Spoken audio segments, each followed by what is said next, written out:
শেখ মুজিবের হত্যাকারীকে দেশে পাঠালেও সাবেক প্রেসিডেন্ট জিয়াউর রহমানের খুনি মুজাফফরকে ফেরত দেয়নি ভারত। অভিযোগ করেছেন প্রধানমন্ত্রীর উপদেষ্টা রুহুল কবির রিজভী। যাত্রাবাড়ী প্রতিরোধ দিবসের আলোচনায় তিনি এ কথা বলেন। এ সময় রিজভী আরও বলেন, জুলাই গণঅভ্যুত্থানে ফ্যাসিবাদের বিরুদ্ধে পলাশির প্রান্তর ও লেনিনগ্রাদের মতো যাত্রাবাড়িতেও প্রতিরোধ গড়ে তুলেছিল ছাত্র জনতা।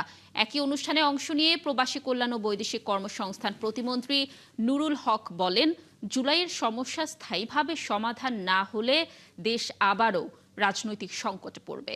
গণতন্ত্রকে প্রাতিষ্ঠানিক রূপ দিতে আইনের শাসন প্রয়োজন বলে মন্তব্য করেছেন ঢাকা দক্ষিণ সিটি কর্পোরেশনের প্রশাসক মোহাম্মদ আব্দুস সালাম। তিনি বলেন, ২৪-এর উত্তাল জুলাইয়ে যাত্রাবাড়িতে প্রতিরোধ গড়ে তুলতে না পারলে ফ্যাসিস্ট হাসিনাকে বিদায় করা কঠিন হতো। অনেকে নিজেদের রাজনৈতিক ধান্দা হাসিলের জন্য সরকারকে বেকায়দা ধরনের জন্য আন্দোলন উস্কানি দিয়েছে, কিন্তু এর মধ্যে লিক ঢুকে গিয়েছে, আপনারা দেখেছেন। কাজে আগামীতেও এই ধরনের যে কোনো সামাজিক আন্দোলন, শ্রমিক আন্দোলন হলে সেখানে পতিত স্বৈরাচার লীগ সুযোগ খুঁজবে। এই বিষয়ে আমাদের ছাত্র, যুবক, তরুণ এই জুলাইয়ের গণ অভ্যুত্থানের সমর্থক নেতৃবৃন্দকে সচেতন থাকতে হবে।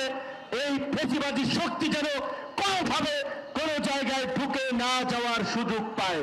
৫ই আগস্টের পরে যে 18 মাস যে সরকার ক্ষমতায় ছিল, তাদের দোদুল্যমানতার কারণে, তাদের বিভিন্ন অবহেলার কারণেই আজকে কিন্তু গণতন্ত্র অনেক পিছিয়ে গিয়েছে।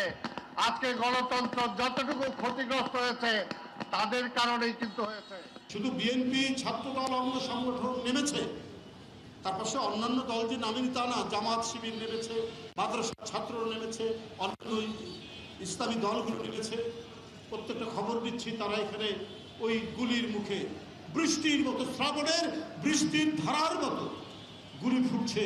ওরই মধ্যেই বুক চিতিয়ে এক অসাধারণ প্রতিরোধের দৃশ্য আমি বলেছি পলাশির প্রান্তর, আমি বলেছি লেনিনগ্রাদ, আমি বলেছি গ্যাটিসবার্গ।